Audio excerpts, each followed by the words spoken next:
आज डॉक्टर स्वप्नील भालेराव साहेब आणि doctor Bhalerao madam यांच्या मनामध्ये ज्यांच्या उपस्थितीमुळे होश निर्माण होणार आहे, हौसला निर्माण होणार आहे, ते देशाचे माजी कृषी मंत्री, राष्ट्रवादी काँग्रेसचे सर्वेसर्वा आणि या अखंड देशाच्या शेतकऱ्यांचे कैवारी आदरणीय आणि वंदनीय शरदचंद्रजी पवार साहेब. एकदा जोरदार टाळ्यांच्या गजरात या दिलखुलास आणि उत्तुंग व्यक्तिमत्वाचं स्वागत करूया. आज सगळा कसा बसलाय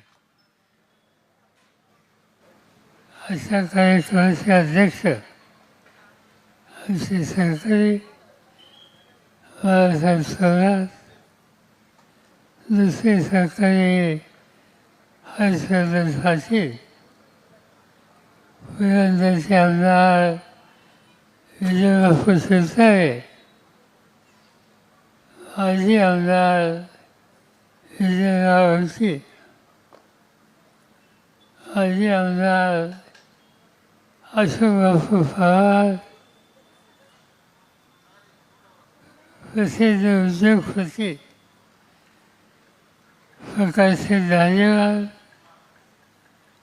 महानगर बँकेचा प्रमुख गीतादेवीताई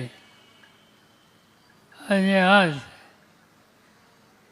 याच्या कार्यक्रमाच्यासाठी आपण सगळेजण अत्यंत आस्थेने उपस्थित आहोत ते डॉक्टर स्वप्नील भालेकर, डॉक्टर सोनल भालेकर, व्यासपीठावरचे सगळे मान्यवर आणि उपस्थित सरकारी बंधू भगिनींनो, आज या ठिकाणी येताना मी खराडीला आलो आहे का कुठं आलो आहे याचा मला अंदाज येईना. मला असं 46 वर्षापूर्वी मी इथं एक लोकसभेची निवडणूक ही लढवली आणि मला या भागाच्या लोकांनी मोठ्या मताने देशाच्या लोकसभेमध्ये पहिल्यांदा पाठवलं. त्यावेळेची खराडी आणि आजची खराडी याच्यामध्ये जमीन असण्याचा फरक आहे. लक्षात येत नाही असं हा सगळा परिसर झाला आहे. त्याला अनेक कारण आहेत. माहितीची लाईन असेल, विविध क्षेत्राचे उद्योग आले असतील, कर्तव्यात व्यावसायिक आले असतील, अनेकांनी गुंतवणूक केली असेल आणि या सगळ्याचा परिणाम हा भाग एक राज्याचा वेगळा भाग म्हणून आपल्याला पाहायला होईल. मला असंच आहे, मी मागं बोललो होतं की एक दिवशी असंच आमचे मित्र आणि माझी खासदार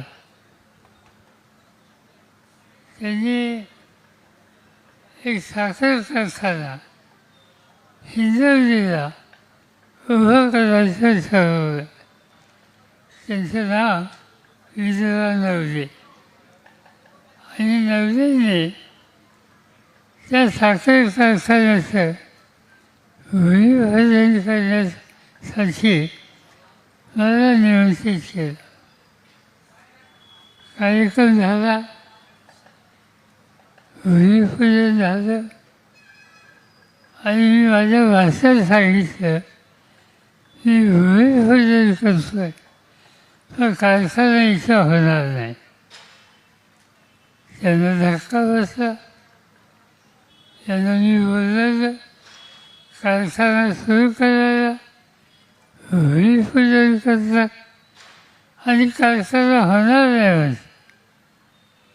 मी सांगितलं त्यांना मला इथं आयची आणायची आणि आयची आणून हिंदुस्थाने महाराष्ट्राचा चेहरा बदलण्याच्या दृष्टीनं एक महत्त्वाचं पाऊल टाकायचं आहे.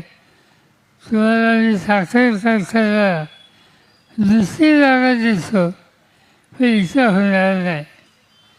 शेवटी नवीन त्याचा कारखाना आणि 25 महिन्यावर जीव नेला आणि आज आपण बघितलं तर आयटीच्या क्षेत्रामध्ये हिंदुस्थानचं नाव संबंधित आहे.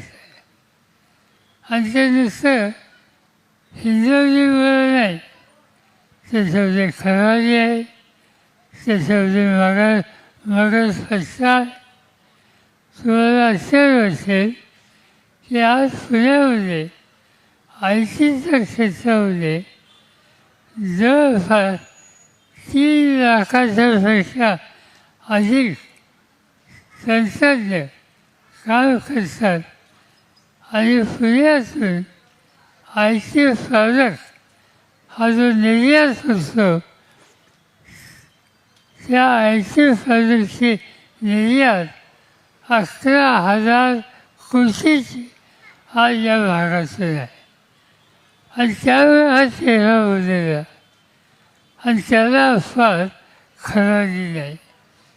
खराडी त्याच पद्धतीनं आय टी असेल, अन्य व्यवसाय असतील, आज एकदम बदललेली आहे. आज पुण्यामध्ये 5 स्टार हॉटेल जर तुम्ही बघितली त्याची जास्त हॉटेल 5 स्टार हॉटेल ही खराडी आणि त्याच्या आजूबाजूला आहे. आणि त्याचं महत्त्वाचं कारण व्यवसाय वाढले, अधिक हातांना काम मिळालं आणि त्यामुळे साहजिकच समाजाची सांस्कृतिक स्थिती ही बदलली. हे चित्र आपल्याला बघायला मिळतं.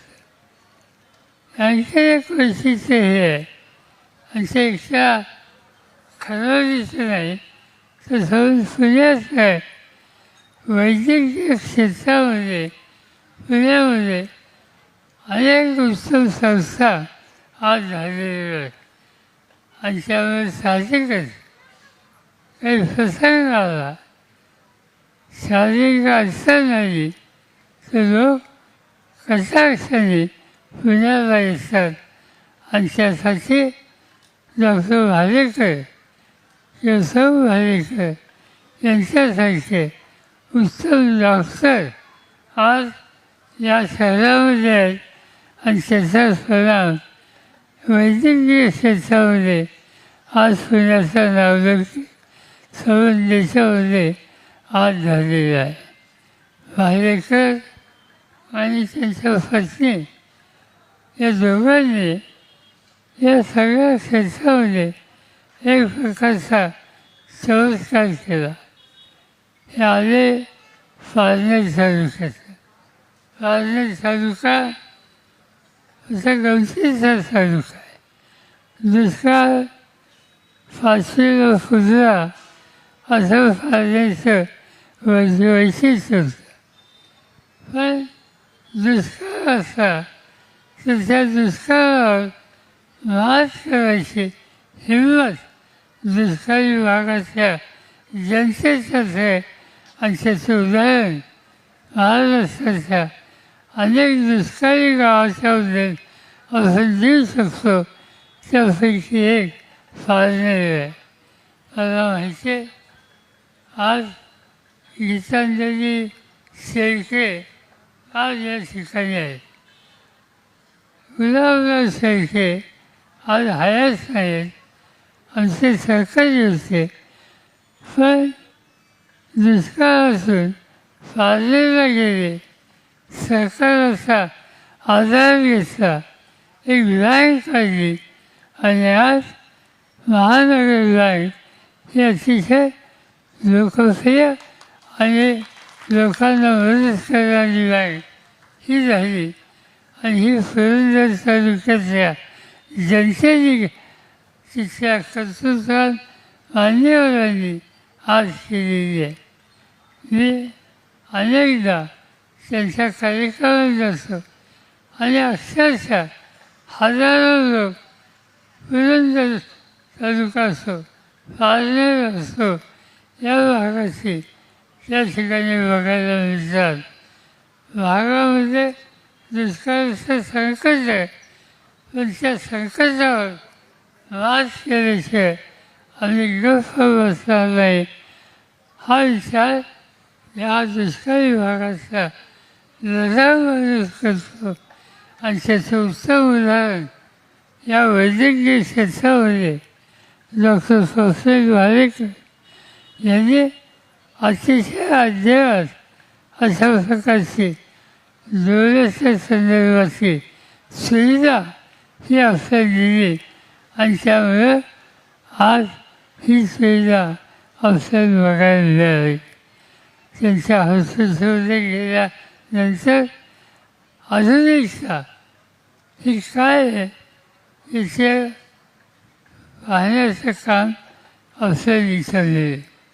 अत्यंत आधुनिक मशिनरी ही एका बाजूला आणि दुसऱ्या बाजूला कर्तृत्वान पती डॉक्टर आणि या सगळ्याचा एकंदर परिणाम उत्तम प्रकारची नेत्रसेवा.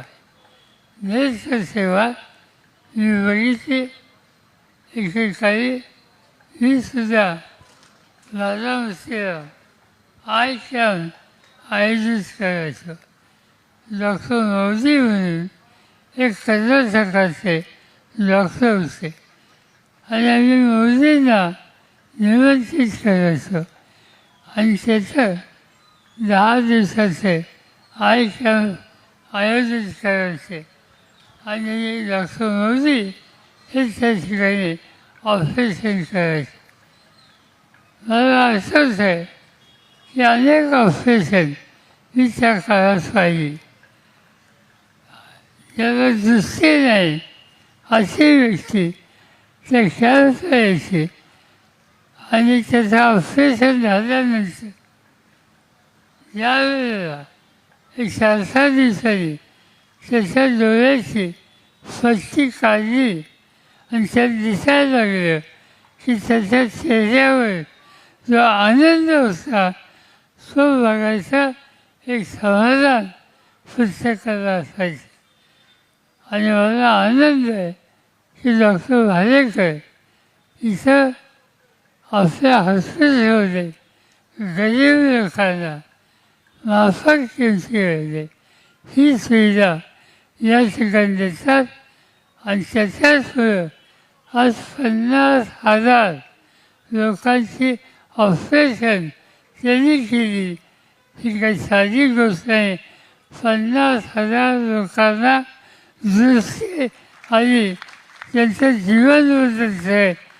याचं पुण्य या पतीला नक्की लावेल याची माझ्या मनात शंका नाही आहे. आणि म्हणून आम्ही सगळेजण अगत्याने या ठिकाणी आलो. डॉक्टर तुम्ही हे दृष्टीदानाचं काम हातात घेतलं हे अखंड करत राहा. लोकांना आत्मविश्वास वाढवा. अनेकांना दृष्टी नाही, त्यामुळे आयुष्यात जी अस्वस्थता ती अस्वस्थता तुमच्या शस्त्रक्रियेने जाते, त्याला दृष्टी येते, त्याचं जीवन बदलत आणि हे जीवन बदलायचं मोलाचं काम तुम्ही करताय.